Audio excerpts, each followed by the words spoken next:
It's that time of year we're starting to see Japanese beetles in our flower beds and in our vegetable gardens. So how do we control them?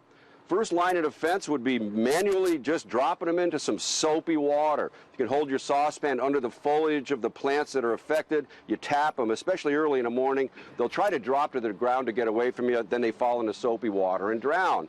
There's also traps like this. If you have a large property, you get these out around the edges of the property, that can trap some of them on the way in. Be careful though, don't use them in your gardens. You may actually lure more in than you would have had otherwise. And of course there's sprays here like 7 and 8. They're available in a liquid here or a dust that you put on. Put those on the affected plants and the Japanese beetles will eat them. But there's a new kid on the block. More and more we're starting to see these European chafers. They look very much like a Japanese beetle, but they're kind of boring. They're not shiny and coppery. They're just kind of brown.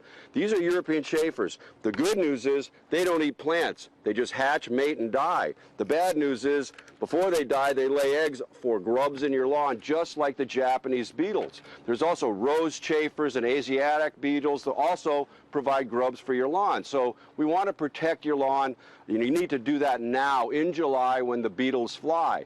Now for Japanese beetles, there's milky spore. This is a disease that only affects Japanese beetle grubs, and it reproduces itself every year in your lawn. So if you get this going after a couple of years, you don't have to apply it anymore. The bad news is it only controls Japanese beetle grubs, not European chafers. So in that case, you're going to have to resort to something like this, Bonide Annual Grub Beater. This is a imidacloprid. It's a chemical. You need to put it on in July, though, because it needs about a month of lead time. These grubs won't start hatching until mid-August, so you need to put it on now. It gets absorbed into the root system, and then the beetles hatch out. The grubs start to eat it, and it kills them. Now, the trick this year, of course, is going to be you've got to water this in with an inch of water.